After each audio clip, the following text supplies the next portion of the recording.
أكبر الله أكبر الله أكبر الله أكبر لا إله إلا الله. Thank you for coming out this night. This is the second week of the new series, the Sahaba series. It's definitely quite motivating to listen to these amazing people. I mean, amazing is not a strong enough word to describe these individuals. But today, we're going to have more of an introduction to who the Sahaba are in general. A beautiful topic called, the generation that changed the world, or the generation that motivates us. And today we are enlightened to have Sister Dua Alwan. Sister Dua Alwan was the previous president of the Garden Grove Masjid, and currently she serves on the board of the Shura Council, as well as the co-founder of the Muslim Speakers Network, the MSN, is doing fantastic work. Their mission is to go to public non-Muslim institutions and educate them about the basics of Islam. So they go, for example, to our schools where our kids are, and they educate the school itself, the teachers, the students about what Islam is, so that our kids can have a more comfortable environment. So without further ado, please give a hand to Sister Dua Alwan. Assalamu alaikum. So I want to tell you just a couple of reasons why I kind of agreed to talk on this topic. I am not a scholar. This is a topic that's really dear to my heart for two reasons. One is because I actually grew up in Medina. I lived 11 years in Medina from 5th grade to my senior year in high school. So not like my baby years where I don't remember much, but no, actually my years of middle school and high school. And living in Medina is definitely the most spiritual time of my life, because this is a time where you really can have friends and people kind of focused. The center of the city is the Prophet Masjid, alayhi salatu wassalam. So walking to even the masjid, people would remind you. Your footstep might actually fall right where the Prophet ﷺ walked, right where Abu Bakr was, right where some of the younger Sahaba were. So it's definitely the most spiritual time, the most connected time to actually really try to live that time period and really understand the most about it. And for me being in the US now for, I can't even count anymore, for a few decades, I really kind of, that kind of takes me back always. So when I have an opportunity to talk about the Sahaba, I like to go back and do that. And the other reason is that because of my work with MSN, so usually my audiences are college students who are either have no faith or all of other faith, right? So it's a very different approach. It's a very different understanding. And I learned also that when I don't necessarily sugarcoat what Islam says about something or what we think of our seerah and our, and our history, people really appreciate that. So as long as you're actually being respectful to the other people, you're not comparing, you're not actually feeling like, oh, I'm going to tell you how Islam was great because Christianity did this and this and that. As long as you're not doing that, you're just talking about what you know and what you believe, people really, really respect that a lot, and people really listen. And that's for me, that's because it boils down for me at the end, is that if we really truly believe that Allah Azza wa Jal created every single human being, no matter what their sin is, right? Even if they claim they're atheist, as Muslims, we still believe that Allah created that person. That Allah Azza wa Jal honored that person because He made them a human being. He didn't create them like an animal, right? When Allah says, I honored the children of Adam. That every single person, no matter what their sin is, no matter what they're saying, are created by God. And I noticed that when non-Muslims ask me now about any topic, think about it, from terrorism to homosexuality to women's rights to whatever it is, it's always coming back from that concept. So if you truly believe that God created humans, He must have the recipe for how to be a human 101. And that kind of where Islam comes from. And I feel like the Sahaba generation, really the generation where we understand that fully. They were humans created by God. They were horrible people before. We can read a lot of the stories of how they were before Islam and how they completely transformed themselves. right? So their society at the time was not worse than our society today. It really isn't. And we can talk about examples from that. So that's the second reason. So when I'm actually talking, sometimes the Muslim audiences I do talk to are usually college students and high school students, where we're telling them what we go out and do, right, in schools, to students like their age. And honestly, the most surprising or kind of saddening, actually, reactions that you hear and negative reactions that you hear about Islam itself is usually from Muslim audiences. So if I am to tell you, actually, I've had a Muslim woman who tells me, well, how come Islam is unfair to women? I've had Muslims who tells me, where you quote a hadith, you tell them, I share this hadith with students, and it's a Muslim who tells me, well, that doesn't make any sense. I'm like, hold on, I'm telling you a hadith. You can say, you know what, I don't understand it fully, or I don't know how that applies, or I don't know what does but we don't talk about the hadith, like the hadith doesn't make sense to me, or the ayah doesn't make sense. No, the ayah makes all the sense. Something wrong with our understanding.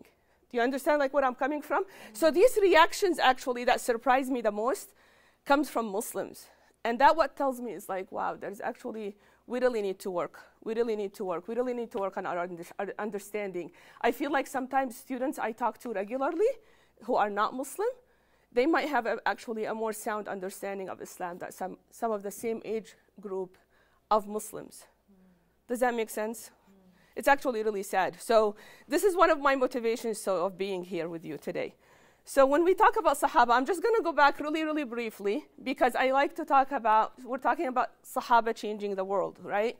And inspiring us to make that change. Who's a Sahabi? Anybody definition of what makes a person a Sahabi? Really quick. This is not like quizzing. Really quick. What makes a person a Sahabi?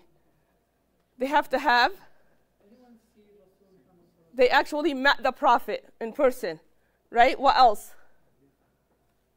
They have to be Muslim. They have to believe in him, right? And the third one, they're companions. So the third criteria is that they have to have died in Islam. So they can't be someone who became a hypocrite or who just, turned their back. So they have to actually die in a state of believing in Allah Azza wa Jalla and the Prophet alayhi salatu wasalam. So can we technically be Sahaba in today's generation? So we don't fit the definition, right? According to that definition. But according to Allah Azza wa Jal, and I'm going to read to you an ayah here. So Allah Azza wa Jal says in Surah At-Tawbah, والسابقون الأولون من المهاجرين والأنصار والذين اتبعوهم بإحسان رضي الله عنهم ورضوا عنه. So Allah Azza wa Jal actually in this ayah is talking about the first forerunners in faith are among the Muhajirin and the Ansar, right? From Mecca and Medina, and those who followed them with ihsan, with good conduct. So it's really anybody. It's really anybody. The ayah is talking to us. So in Allah's eyes, on the day of judgment, it's not about the title. Does that person have the title Sahabi or not? It's about our conduct. And we can be with the Sahaba. We're not separated by titles. We're separated by conduct, right, in Jannah.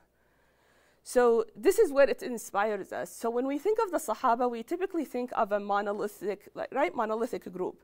They were the Sahaba. They were different. They were lucky they saw the Prophet, right, alayhi salatu wasalam. We have a lot of advantages over them today, right? They have certain things that they had it really rough. And, they were definitely lucky, but they were very diverse. And I think until we kind of realize how much in common we have with the Sahaba, how diverse their communities are, we get to realize that. So we'll talk about that in a little bit, inshallah. So when we talk about change, now we're going to talk about how they did change. Change also is universal. Change is universal, is humans. Humans always change. And what's the famous ayah that we always hear, right? About if you want to change your condition? If you want Allah to change your condition? Sorry, I teach kind of like a teacher style, so please entertain me and answer questions. So Allah Azza wa Jalla said, Allah will not change your condition until you change yourselves. Did you know? So that's in Surah Al-Ra'd. Did you know there is another ayah in Surah Al-Anfal talks about the change the other way around? talks about actually we always change. So if we're not changing for the better, we're changing for the worse. So the ayah talks about ذلك بأن الله لم يكن مغيرا نعمة أنعمها على قوم حتى يغيروا ما بأنفسهم. So Allah Azza wa Jal is saying that Allah would not change a favor, a blessing He bestowed upon a people until they change themselves. So for example, so if someone actually was doing well or was doing okay or were doing what they're supposed to do, they actually used to be mindful of how they earn their money, of their prayer, of their modesty, and they stopped doing that, right? That's a favor that Allah has taken away from them. So as humans, we're always changing. And what's funny is that when you research change, right, and movements that came around the world, and people changed all the time. People always are changing. It's universal. It's just being human. Again, it's like human 101. People always change. So the Sahaba change was not that unique in a way. So their methodology was different. Their reasons were different. But just to change, people change all the time. Right? So I'm going to talk you through a little bit of what they talk about change. So I need you to remember something. Mecca at the time, though, was very anti-change. They were racist. They were misogynist, right? They were not a community that wanted change. What did they started to do to the Muslims? Push them away. Harass them, persecute them. They were attacking them physically. They were making lies about them. Right? They would actually making lies about the Prophet. They were plotting behind their back. Does that sound familiar to us in our society today? Yes. What do we call that today? Hypocrisy. We call it Islamophobia, right? Actually, what the Sahaba went through is what you would consider in today's terminology if we go through concentration camps. If Muslims are today in concentration camps, maybe we come close to what the Sahaba went through, right? So we can't think of ourselves like, oh, but our times are the worst. Trust me, it's not worse than what Quraysh was at the time. Trust me, it was not. So when we think about Muslims in Mecca being actually in social isolation, being in economic sanctions, being they had 1,000 days of famine, right? And people were really down. People were getting sick. People were dying. People really needed something to get them, right? Muslims were weak. And they needed change. And I'm going to give you an example now of people who were from Quraysh and they were not Muslim and they brought on that change. Why? Because again, change is something universal. And so as a lot of the values in Islam, honestly, everything Allah Azza wa Jal asks of us are things that He programmed us as humans. It's part of being a human being. They're not, sometimes I feel like today, a lot of Muslims, when they're talking about Islam, they start talking about it like it's something exclusive. Oh, well, I can't tell these people that because they're not Muslim. If you believe in Islam and you believe God created all these people, it's not. It's really, trust me, it's not. Because people are seeking that, right? What do a lot of college students do today? They download mindfulness app. They have apps for mindfulness, right? What's mindfulness? It's like, oh, to do everything in your life with a purpose. Like, wow, what a concept. Right? As if like it's something new. We just learned about it. We know Allah Azza wa Jal programmed us wanting us a purpose in our life, looking to belong to something. It's not unique. It's not very, it's not, you know what I'm saying? It's something how Allah Azza wa Jal, He made humans, and this is how humans operate. So even if they leave His teachings, they're looking for the same thing. They're looking to actually submit to something. They're looking to have purpose in their lives, right? So it's really not that unique. So how did the embargo on the Muslims ended in Medina, in Mecca? It ended by somebody, one of the leaders of Quraysh, his name was Hisham bin Amr. This is actually really interesting. So he wanted to change, he was heartbroken about the embargo and what the Muslims are going through. He saw people sick, he saw people dying, he saw how weak they are, and he's like, this is wrong. We need to end this. What he did is that he found one person who thinks like him among the non-Muslims, and he went to that one person, and he said, listen, and that person was Zuhair al-Makhzumi. He said, listen, we need to end the embargo. The person immediately agreed with him. See, he didn't go out trying to convince society to do that. He went to one person who believed like him, and he said, we need to end the embargo. And he said, I agree with you. But unless you have more people in our group, I'm not going to speak up. Right? This is everybody's strength is different. So he said, let's get one more person to our group. So Hisham went and found Al-Mut'im ibn Adi. So Mut'im says, oh, it's the two of you? Yeah, I want to end the embargo, but I need you to find a fourth person.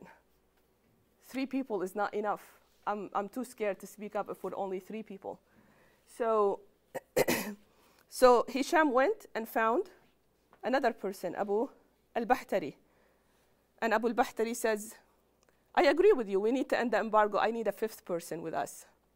Right? So they went and found the 5th person. The 5th person said, we need a 6th person.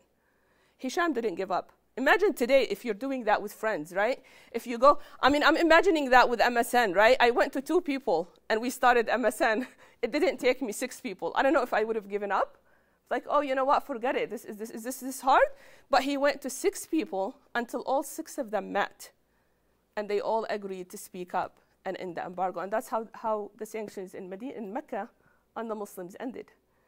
And this story is not of Muslims, right? It's not of Sahaba. It's Quraysh leaders.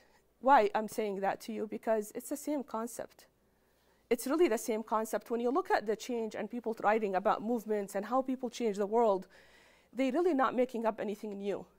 They're really taking a very simple, basic kind of concept. People who are like-minded, right? They're not trying to convince society against of something they don't believe in. They went to somebody who they know thinks like them, thinks and believe in that value. They go to that person. They actually spell out their values. They say, what is it that we're going to fight for? What is it that we're going to talk about? What is it we're going to unite for? Right? And then they form something like peer pressure in a positive way. I want to call it peer support, right? In order for them to be able to be strong and be applying that. So now when they spread it, people who were on the fence, people who thought, I think the embargo is bad, but it's needed, whatever, people start to join in. Right? Now they saw that someone spoke up. So this concept wasn't new, and the Sahaba, radiallahu anhum, may Allah be pleased with them, used that same exact concept. In a totally different level, though, because they were using the divine, right? They were using the directions of Allah Azza wa Jal, the directions of the Prophet alayhi salatu wassalam. So how did they do that? First of all, we said there's 3 things, right? They connected with people like-minded. They built a bond. They built that relationship, that commitment. They got that commitment to work together. Then they actually worked toward a certain value. They spelled out their values. And that's something very dangerous today. I noticed talking to a lot of college students, when you ask Muslim college students, well, what are the values that you know that you're willing to die for, that you're not willing to compromise? What those are? A lot of people just look at you. I don't know, right? What's really so important to me in life? Doesn't have to be, by the way, something huge. It's just we have to know our values. If we want to protect those values and we want to pass them on to the next generations and we want them to be in our community for 100 years, we really need to know what they are. So that's the second criteria, is to really know what you're fighting for. What is it that you want out of life? What is it that's so important to you? And the third one is to create that peer support. Just like there is negative peer pressure, to create a good, positive peer support. So the Sahaba did that, number 1, by building those strong bonds, those connections, right? And that's something we really miss. We really miss, big time. So the brotherhood, the sisterhood, what does that mean? So when the Prophet ﷺ kind of outlined that, right? When he said very severe, like very, very strongly, when he said, وَالَّذِي نَفْسِي بِيَدِهِ لَا تَدْخُلُوا الْجَنَّةَ حَتَّى تُؤْمِنُوا وَلَا تُؤْمِنُوا حَتَّى تَحَابُوا. When Allah Azza wa Jalla, when the Prophet ﷺ swears, he swears, I swear by the one who has my soul in his hand. He's swearing by Allah Azza wa Jalla. Right, who would take his soul any minute, that you will not enter Jannah until you believe. And you will not believe until you love one another. Right? What does that really mean? So the Sahaba understood this concept. Because we all can have friends, and we all say, you know what, I love this friend, and I admire them, and they love me back, and it's all good, right? That's not the kind of love that the Sahaba was talking about. When the Prophet ﷺ described it, he further in another hadith talks about, it's the people who loved one another for the sake of Allah, not because there's blood or marriage relationships or because of money. So there is no risk and benefit. It's not friends with benefits. It's not that, you know what, I want to be nice to this person because I need to ask them for money, or I need to be nice to this person because they borrowed money from me, or I need to be, you know what I'm saying? Or I'm being nice to this person because they're my next door neighbor, so I need them to be kind of, get out of my way or not be. No, none of that. right? So they really truly built that. They kind of understood that the risk is that building those strong bonds can cost them Jannah, right? You will not enter Jannah until you believe, and you will not believe until you love one another. So if I did not have a group of brothers and sisters that I truly believe, and they make me, and they really care about my akhirah, they really care about if I end up in Jannah or not, then that really can cost me my akhirah. And the Sahaba understood that very well, right? And I'm going to give you a really nice story. I mean, I know some of you probably have heard it, but it really embodies that idea. So, the story of Salman al-Farisi, Salman the Persian, right? So Salman was from Mecca. He came with the Sahaba from Mecca. And just to kind of understand, people of Mecca and people of Medina, culturally, it's like different continents today. People were very different, right? And Muslims in Mecca already, coming to Medina, they're already a diverse group. There were the ones who were slaves. There were ones who were their masters. There were people, right? People of different colors, people of different statuses, different economic status, people with different jobs. So that was very diverse to these people. People from different tribes. There is the people who were the protectors, and there is the people who were the allies, right? Who are, like you need another tribe to protect you in order to survive. So people came with a lot of different, so now they're going to Medina, and Medina is very diverse again. People of Medina were farmers. Medina, there's agriculture. That did not exist to Quraysh, right? So it's very different. Their women used to go and work outside. So it's funny because a lot of the Sahaba used to tell the Prophet ﷺ how they don't like what their wives coming from Mecca are learning from the women in Medina. It's like these women know how to speak up, they're outside, they're talking, and people in Mecca are not used to that, right? So what did the Prophet ﷺ do? He makes his wives live where? His household. Right in the center of the city, right where the masjid is, right? They say that he put his wives in public place. So this is where people meet, this is where people from around the nations would come and meet with him, right where his wives are. They can hear their conversations, right? So he put, and he was criticized for that by the people of Mecca. It's like, what's happening? So people are having very different adjustments to make, right? So when the Prophet ﷺ took Salman al-Farisi, and he paired him up with Abu Darda, right? Abu Darda, very traditional, kind of, regular people in Medina living. So what he did is that one time he walked into Abu Darda's house and he saw Abu Darda's wife. And just to note that this is before hijab. So when he saw Abu Darda's wife, he noticed that she wasn't really dressed her best. She wasn't really taking care of herself. She was like in her worst, maybe attire, like when you're cleaning the house or something. And he goes, what's wrong?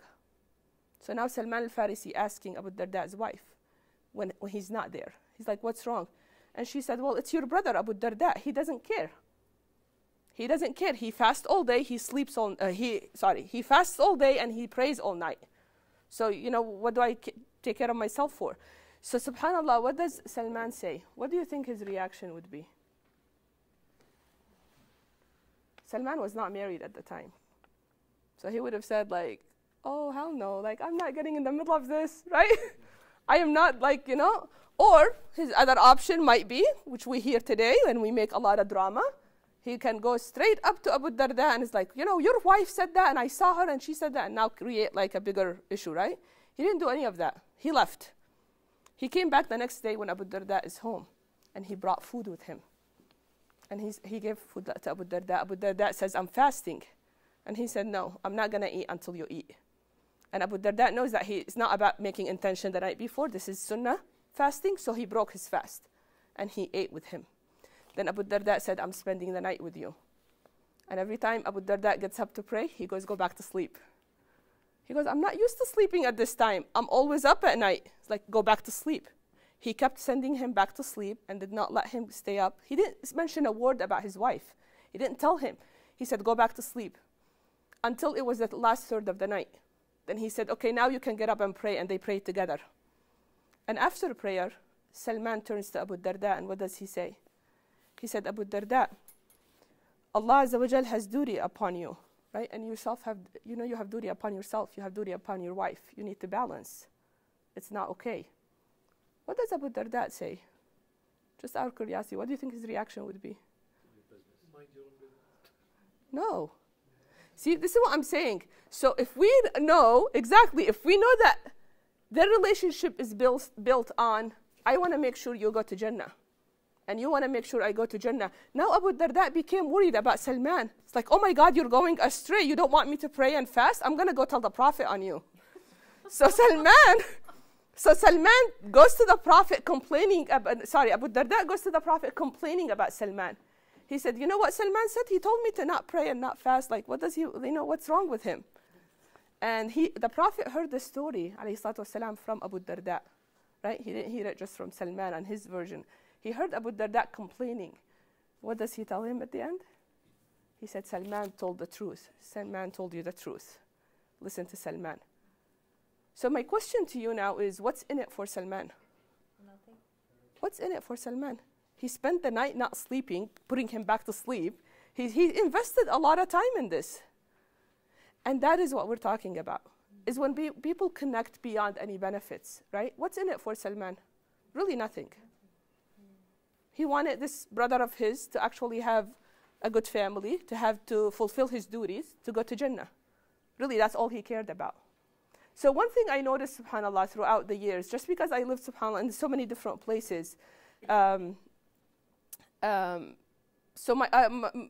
during the time of living even in Saudi, I mean, you just kind of remember of, if I don't have a friend, which I went through periods, and I kind of see the difference. If you don't have a friend who tells you, well, you know what you're wearing is a little bit too tight for you, or this is not okay how you spoke, or this is not okay how you're whatever it is, somebody who would advise you like that. If you don't have a circle of people who really care about your akhirah, where you end up at the end, that's very problematic. I think that's kind of what we lose on at the end of the day. Because sometimes we have friends and we want our friends to compliment us, right? It's like you show them something nice. It's like, oh yeah, you're so smart, you're so beautiful, you're so cool, you do this, you're so successful. But if you don't have a friend who stops you and tells you, did you buy that on a credit card? Are you paying your credit cards in full? Someone who actually cares about your akhirah. And I think this is kind of what the Sahaba really understood about their brotherhood and sisterhood, about their relationships and connecting with one another. They really understood that it's important to come together for the sake of Allah Azza wa Jal. So the second items, when we're talking about coming together for actually a specific value, right? Another thing Sahaba understood very well is that these values are not circumstantial. When we talk about justice, for example, today, which is very common and now popular to talk about, stand up for justice, we're not talking about, well, justice for this group and that group, and only if you're like this, and only if, it's not circumstantial. You either believe in it or you don't, right? When you believe in truth, when you believe in, so these things are not circumstantial, and these are something that the Sahaba understood very well, right? I remember sharing a panel with someone who was a non-Muslim, an activist in university, and she made it to headlines because she was heading a huge movement and all of that. And I remember her, after I spoke and I was talking specifically about this value and not being circumstantial, her example was, well, if I teach my 7-year-old to not curse, he's not allowed to curse, not at home, not outside. But I tell him that if you meet President Trump face to face, you're going to say all the curse words you ever heard. You're going to say this and that. And I'm looking at her, I'm like, what message is that? Like, what is it that, right? Did we ever heard that the Sahaba did that? Even when they met the head of the Romans and Qaisar and what here and there around the world. Never, because these values are not circumstantial. They're not only for certain people and certain places and certain times. So that's another thing, that when people come together and they form these friendships and these brotherhood and this really close connections with people to keep them on the straight path, they agree to hold certain values. And those values cannot change. Doesn't matter what generation we live in, doesn't matter where we live, right? We have to believe that, if we truly believe that humans are humans, right? God has been creating humans all this time, and Quran is Quran and it's for everyone, then these values are not going to change. It's the same values, and people need them the same way. So we reach back to our interpretations, right? Our sound interpretations. So how many of you know that actually in Medina and in Mecca, there were 9 Sahaba who used to interpret the Quran? So when ayahs get revealed, they would sit with the Prophet ﷺ and learn the tafsir basically. Learn what does it mean, how do we apply it, ask all the questions they can.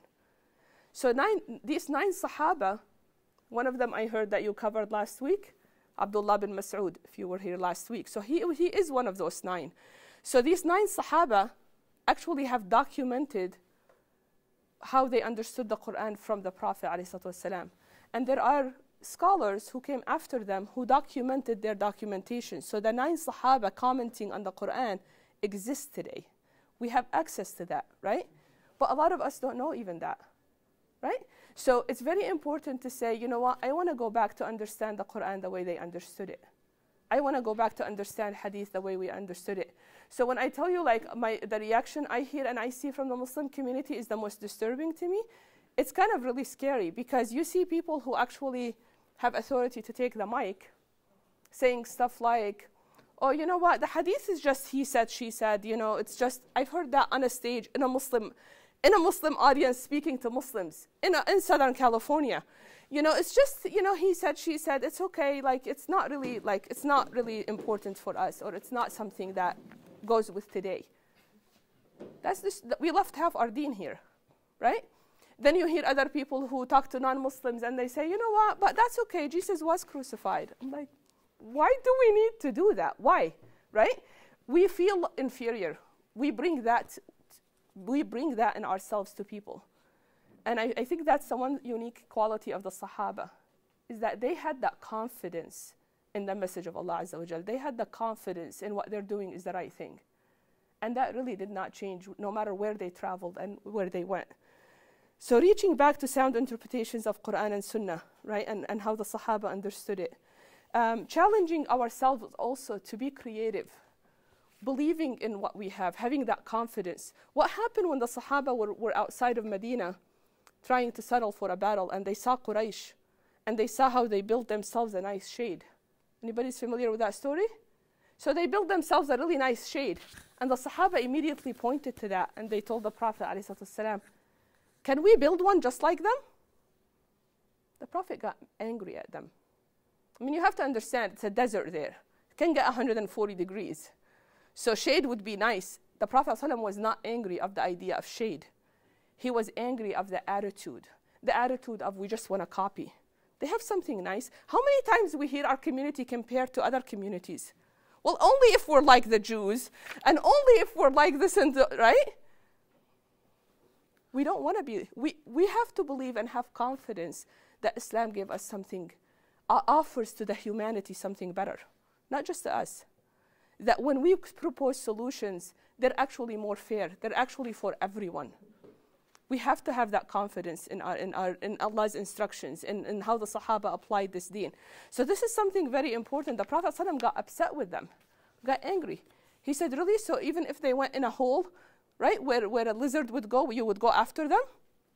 He hated the idea that they would just follow. They would be impressed by someone and just follow.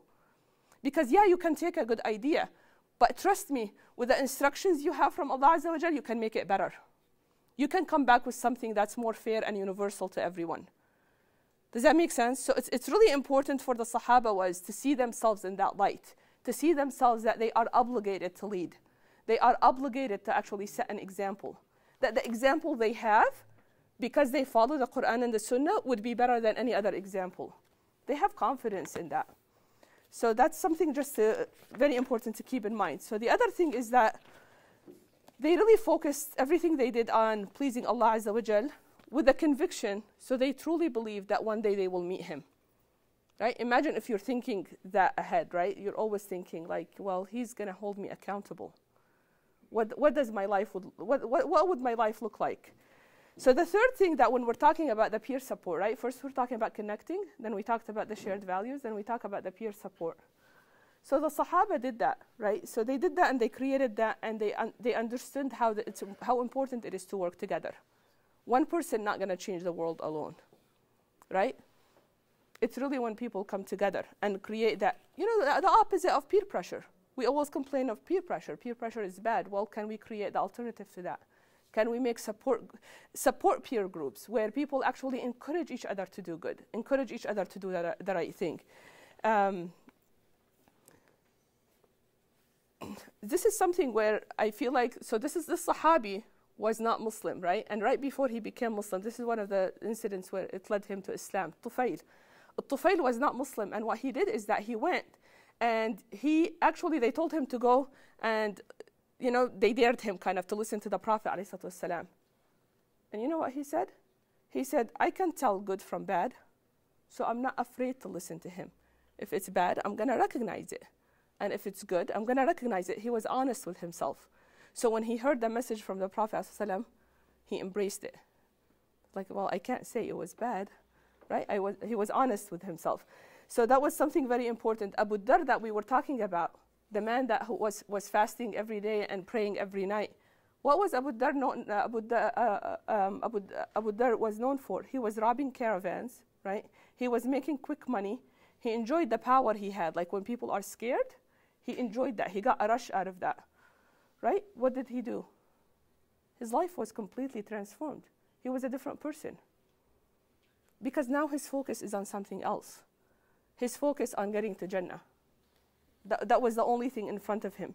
So Sahaba kind of understood that very well, and what they did is that they didn't just learn something new, and that changed their life. They also had to unlearn things, right?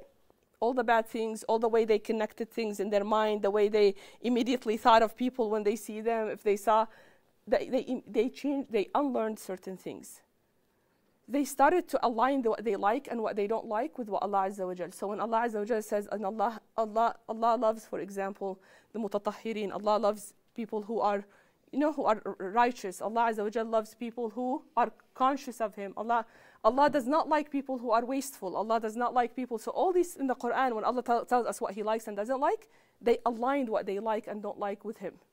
They aligned it with Allah Azza wa Jal. So that became something very important to them, subhanAllah. So they changed their attitudes and their thoughts. They changed their behaviors and habits. They changed their environment. And they made Allah Azza wa Jal as the center of their lives. And I think that's extremely kind of important where every decision is made. I mean, we see that today in modesty a lot, right? I hear it directly from people. I'm not making up like what people think in their mind. I've heard from Muslim college students who wear hijab, for example, who tells me, oh, I don't wear it because of the faith. Like, what? I wear it because it's a resistance symbol for me. So I wear it as a symbol of empowerment. Like, okay. Or people who wear hijab because they want to show that Muslims are very fashionist. They're fashionista and they know how to dress, right? If it's not centered around that it's an act of worship, that your modesty is because of Allah Azza wa Jal, it really is problematic. And it's okay if people get there at different times. It's just that it can't mean something else. It's an act of worship. At the end of the day, right? It's an act of worship. Our modesty, the way we criticize our masajid a lot. Why does a woman do this and why does a man, they don't even, you hear it from Muslims, is that when a man is talking to me and he lower his gaze, that's so disrespectful, he can't even look. I'm like, wait a minute, just go back. Yes, I want to have a normal conversation, but don't we admire something about what our faith taught us? There is a line, and we have to know where that line is. It's really, really important, and I'm telling you this because I interact with a lot of people, alhamdulillah, hundreds of people every month, and sometimes the most shocking, wallahi, is what I hear from Muslims. And I feel like we lose confidence in our own faith instead of being the source of confidence. So the Sahaba, just to conclude with this, the Sahaba, their friendships and their relationships was the actual source of energy for that transformation. Did you know that they reached from Medina to Morocco in 50 years? That's the lifetime of one of us, right? That's a very short time. If you look at the time of civilizations, 50 years. They were ambassadors of truth. They were ambassadors of truth. They did not wait for anyone to give them authority, to tell them what they're allowed and not allowed to say, to sugarcoat information, to tell them how, what I'm saying? Like, they just went and they had confidence that Allah's message and Allah's teachings actually is aligned with being a human being. So a lot of times when you share that with a non-Muslim, to be honest with you, and that's where most of my experience, when you tell someone, even someone asking you about whatever it is, homosexuality, transgender, how about this, what does Islam say about that, inheritance, whatever it is, right? They think like it's buzzwords. I'm like, listen, so even if the person asking me is an atheist, I'm like, I believe that Allah Azza wa Jal, that God had created you and He honored you. He gave you a mind to think and make decisions on your own. Right? So now whatever I'm going to say, it's like, oh, wait a minute. So you respect me, you think I still have rights, but guess what? Any sexual act outside of marriage is illegal and immoral. Nobody ever says a thing. Who argue with you the most? Unfortunately, is Muslims. Right? So it's not about taking your dignity away. I'm not telling you that because I look down on you. I don't tell you that because that's the only sin ever that was the worst ever. I'm telling you that because it's very straight and simple. So when Allah Azza wa Jal tells us the straight path, it's really clear. It's because it's clear, it's simple. You know the Sahabi, the man that came to the Prophet and asked him one question. He said, tell me one thing about Islam, in Islam, that I don't need to ask anyone else after you. What did he tell him? Say, قُلْ آمَنْتُ ثُمَّ اسْتَقِمْ. Say, I believe in Allah, then straighten up. What does that mean? That's almost universal, no matter what religion someone is, right? If someone tells someone, straighten up your act, what does that mean? What does that mean, right? Don't lie to yourself. Be clear. Be upfront, right? Don't cheat. Don't lie. I mean, it's very clear, right? So he said, say, I believe in Allah, and then straighten up. So be on the straight path. So that path is very clear. And I recognize that us Muslims are the one who makes it very complicated sometimes. Us Muslims make it seem like impossible. It makes it seem really hard. But it really, Allah's message goes in line exactly with how He created us. It's really what everybody in society is looking for. People eager are to just have that peace of mind, to really have a connection, to really have an empowerment in their life. So I really want to just end with this dua, inshallah. We ask Allah subhanahu wa ta'ala to guide us on the straight path, to keep us steadfast, and to strengthen us with a bond of love for His sake. We ask Allah subhanahu wa ta'ala to give us the clarity in our vision and the privilege to work for Him. We ask Allah subhanahu wa ta'ala to be pleased with us and make us be pleased with Him, and to unite us with His beloved prophets and Sahaba in Jannah. Allahumma ameen. Jazakumullah khair. Thank you.